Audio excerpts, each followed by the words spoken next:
안녕하세요. 이상큐브입니다. 만약 전시에서 우리 군이 도하작전이나 상륙작전 등을 수행한다고 상상해보면 연막이 없는 군인들은 적의 조준사격으로 쉬운 먹잇감이 될 것입니다. 이런 적의 조준사격이나 적외선 탐지를 차단할 수 있는 적외선 차폐연막통이 개발되었습니다. 방위사업청은 지난 8월 적외선 차폐연막통 개발에 성공했다고 발표했습니다. 유사시 전장에서 적의 적외선 탐지를 차단할 수 있는 등 아군의 전투력 향상에 도움이 될 것입니다. 적외선 차폐 연막통은 이름 그대로 연막약품을 써서 피워놓은 짙은 연기를 발생시키는 장비입니다.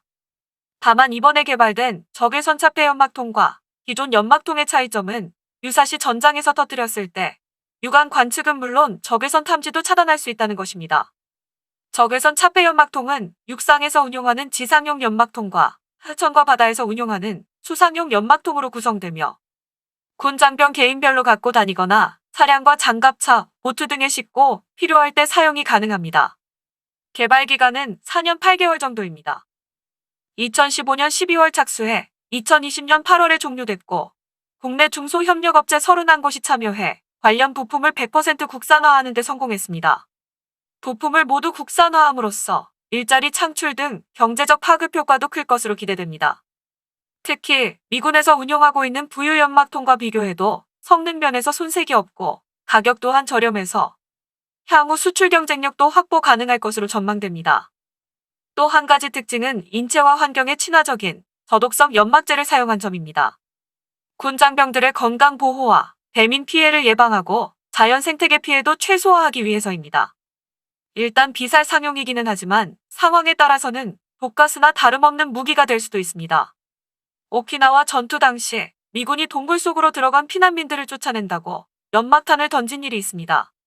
그런데 동굴은 거의 밀폐된 것과 다름없는 공간이었고 고농도의 연막이 쌓여서 독가스와 같은 효과를 발휘하여 피난민들이 질식사하고 말았습니다.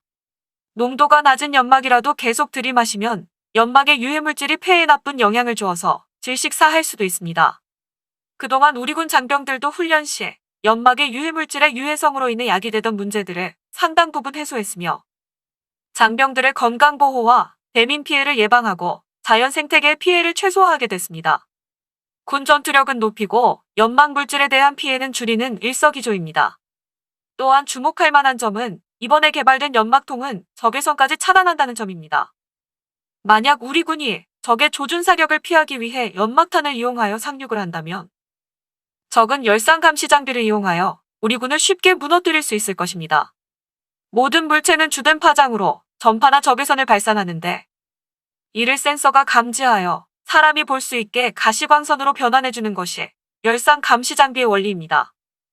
열상 감시 장비는 자연에서 흔하게 방출되는 적외선 덕분에 주변을 구분하는데 전혀 문제가 없어서 야간 투시경으로도 쓸 수 있습니다.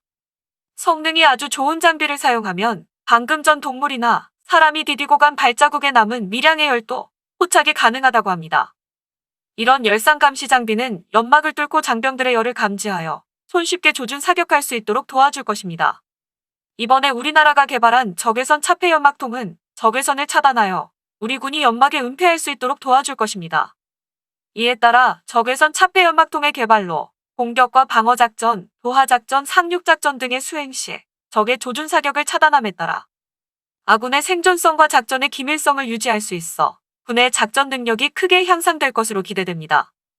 또한 방사청은 앞으로 31개 개발업체들과 지속적인 협력을 토대로 해외 시장 개척을 위해서도 집중할 방침이라고 말했습니다. 이번에 개발된 적외선 차폐 연막통은 앞으로 우리 군의 전력을 상승시킬 수 있을 것으로 보입니다. 이상 마치겠습니다. 시청해주셔서 고맙습니다. 이상큐브였습니다.